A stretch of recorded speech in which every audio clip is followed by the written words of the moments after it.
Hello and welcome to Frost Over the World. Later in the programme, Kenya's Nobel Peace Prize winner Wangari Maathai on the power-sharing deal in her country. We saw the Prime Minister-designate here last week, Mr. Odinga, of course, and today she's with us, which we're delighted about. Best-selling novelist Jeffrey Archer, he's here too. Chances of war between Venezuela and Colombia, a real topic now. And the continuing deadlock in the US Democratic race. All of that to come, but first, Israel. Thursday's massacre in a religious school in Jerusalem, leaving 8 dead and nearly 40 wounded, put the seal on a bloody week between Israelis and Palestinians. 120 died during an Israeli incursion into Gaza, and even after the troops withdrew, Israel's Prime Minister Ehud Olmert vowed that, quote, this was not a one-off event, end quotes. So, more blood on both sides, more blood on one side than the other. And are we any nearer to a settlement? Joining me now is the Israeli Prime Minister's head of media and spokesman, Mark Regev. Mark, obviously we must talk about Gaza, but first of all, the overnight news, the loss of those 8 lives wiped out in Israel overnight. Does that change anything? Does that change the situation, the peace situation, or anything else? I think in many ways last night's attack, the massacre in Jerusalem, was a defining moment. I mean, here you have a situation where a gunman enters a library where religious students are studying holy texts, and he just randomly opens fire trying to kill as many people as he can. And why do I say defining moment? Those people who are celebrating this incident, those people who are praising this massacre, those people who are calling the gunman a hero, they are exposing themselves for what they really are. And that is individuals with an extremist and a hateful agenda. And have there been any people in the area or around the world who've disappointed you by that reaction, where you didn't expect it, or was it expected where it occurred? I think the people who supported this sort of massacre, who praised the actions of this gunman, were the usual suspects, whether Hamas in Gaza, Hezbollah in Lebanon, or the Iranian regime. I would say that we noticed the response of the president of the Palestinian Authority, President Abbas, who did condemn this attack, and we believe he's sincere. And that makes him very distinct from both the leadership in Gaza, the Hamas movement, and from previous Palestinian leaders who would sometimes condemn attacks but privately support them. I'm talking, of course, about Mr. Arafat. We see Mr. Abbas as a partner in peace. Having said that, though, I would say that words themselves are not going to be enough, and that the Annapolis process, which we remain committed to, calls upon all parties to have a no-tolerance policy on the issue of terrorism, and we call upon the Palestinians to follow through with the words, with steps, with tangible steps on the ground to help prevent these sort of bloody attacks against innocent civilians. And what about the bloody attacks from the Israeli soldiers on the civilians in Gaza? They do say that there were 20 children and 40 civilians. I am obviously not, I don't have first-hand evidence of that, but I mean, we do know civilians were killed there too. Our enemy is not the Palestinian people. When we were acting in Gaza last week, when our soldiers were operating in that area, it was designed to protect our civilian population. We didn't want to have our army operational in Gaza.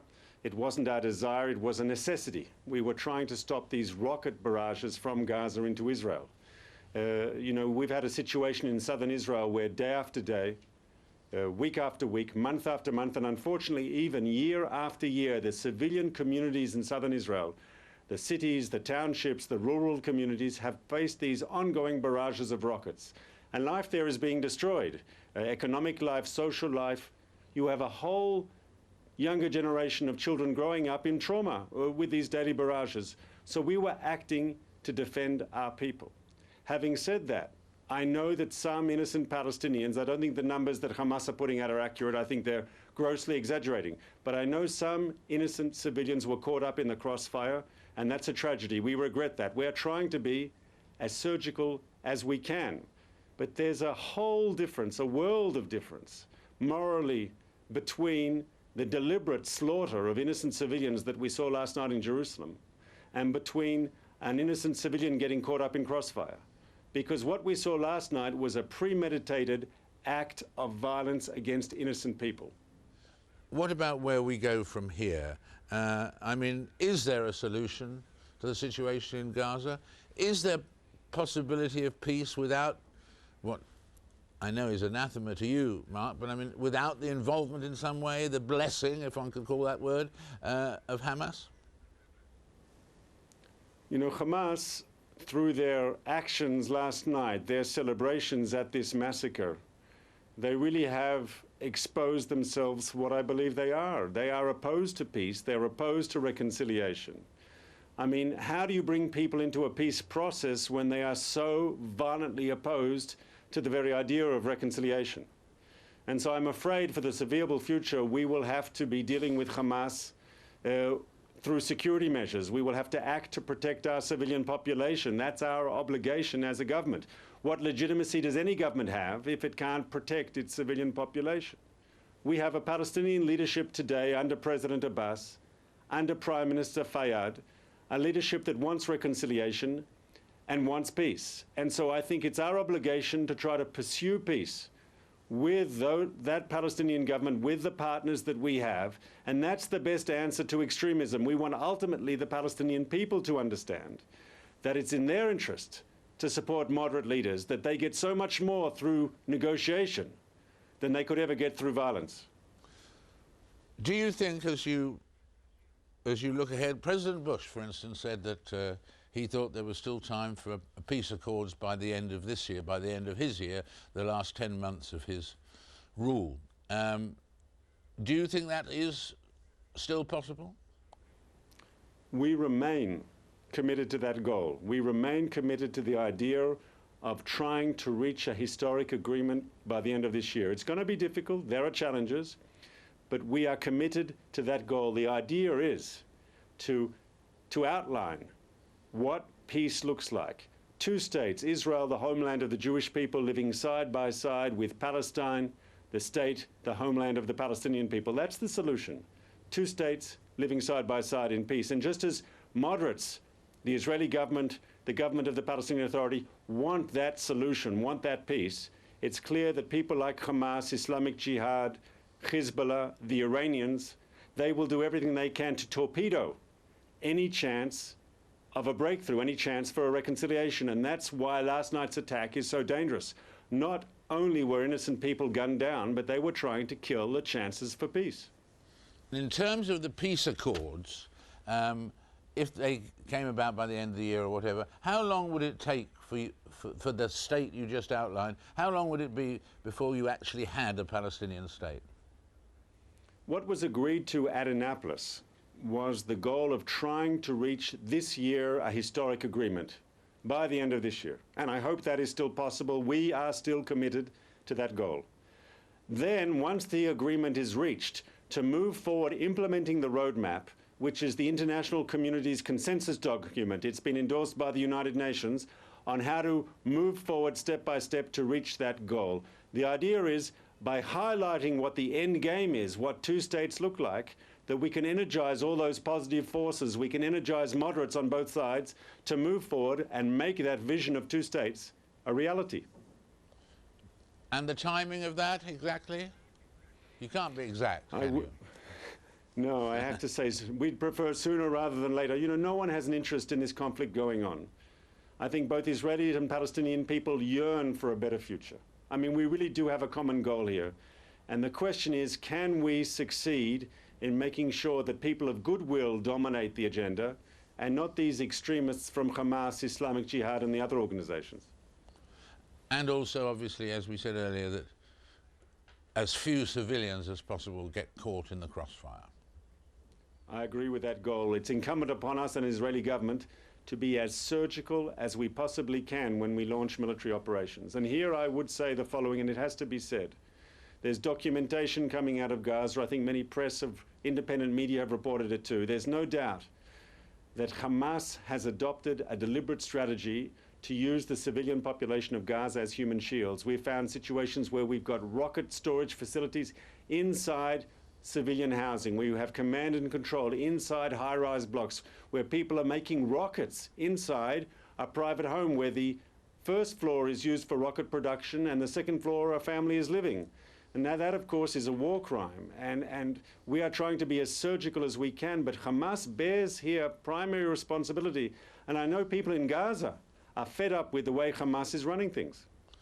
The Prime Minister said that this incursion over the past week was not a one-off event, as it were, and so on. And people in Israel say either we have a ceasefire with Hamas or we go in with all guns blazing, with all our grounds forces, and the deaths on both sides that would entail. Are they the two choices? It's never two extremes. You have a variety of options. And the goal in the south is to put pressure on Hamas to change its policies, to put pressure on Hamas to stop shooting these rockets into Israel day after day, week after week, to stop targeting innocent civilians. If Hamas were to cease shooting these rockets, and I can say this plainly, if rockets weren't being launched from Gaza into Israel, we would have no reason to respond. The situation would automatically quiet down. That'd be good for Israel, that'd be good for the Palestinians. That is a very clear question, a clear possibility, and a very searching one too. Thank you very much, Mark, for joining us. Thank you. Always a pleasure. Thank you. And now we turn, as promised, to Jibril Rajoub of Fatah. First of all, before we come on to Gaza, which I want to ask you about, but this overnight news of the deaths, the murders in Israel, does it change anything in terms of the possibility of peace between Fatah and Israel? Does it change anything? Is it a big blow in that? I think that rational people will conclude the right conclusion and promote reconciliation and negotiation between Palestinians and Israelis. This is the only way to make business, and this is the right way to respond to such violence, such killing, such terror attacks, which I think both sides are suffering, both sides are losing. There is no military solution for this conflict. The only way to respond is to go immediately to the final status settlement. Right, and actually there are reports, aren't there, that actually some of the people in Gaza are actually celebrating this event, but you're not celebrating it. The fact is that I am against such things as a matter of principle, and I am pretty sure that such things will never assure national aspirations for the Palestinian people. The same for the Israelis. Through military means they will never assure security or anything for their people. But I do believe that, and here I don't want to justify, that people in Gaza who are suffering, what happened during the last few days, I think this is the motivation. But as a matter of principle, I'm pretty sure that most of the Palestinian people are against attacking civilian targets, against this causing suffering to anyone else. But blood drags blood. What happened in Gaza also, created a very, very negative atmosphere and anger. And as far as I know, that this attack which happened yesterday came as an individual act rather than planned or fixed by any political faction. So what should the next step on the bumpy road to peace be, in fact? I think and does it have to in some way involve Hamas? I do believe that Hamas is part of the Palestinian society, Palestinian people. Hamas did win majority in the elections, whether we like it or not. I am a member of Fatah, I am a secular, and also I am against fundamentalist ideology, but the fact on the ground is totally different. I do believe that dealing with Hamas through the PLO and through Abu Mazen as the elected president of the Palestinian people and a national unity government is the right way to make business as a result of the last general elections. And President Bush has said again this week that he thinks it's still possible to have peace accords by the end of the year, 10 months when he leaves. Is it possible in that time? I think that this is a dream. And I hope that Mr. Bush will look for the mechanism to implement his vision. And as long as Mr. Bush is keeping this policy, which is not fair, I don't think that he could achieve anything, whether it's 10 months or more. And I do believe that such a policy is a threat even to the American interests in the Middle East. But do you think, in the end, Hamas will become a part of these peace talks, or will they give the reassurance to Israel that they're no longer out to destroy it and so on? They should. They have no other choice. They participated in the elections. But if the Israelis come up with a framework, with a concept how to settle this conflict through the two-state solution, I do believe that Hamas will be in the corner. Hamas is gaining power and strength because of the absence of the progress in the peace process, the absence of hope for the Palestinian people in the future. As therefore, the only way even to react to such extremists is to go to the peace, reconciliation and peace process. Thank you very much indeed. Nice to meet you. Overview. We appreciate it. Thank you very much. We're going to take a break there. In a moment, though, Nobel Peace Prize winner Wangari Maathai on the power-sharing deal in Kenya. Mr. Odinga was with us last week. She's here this week. After this break.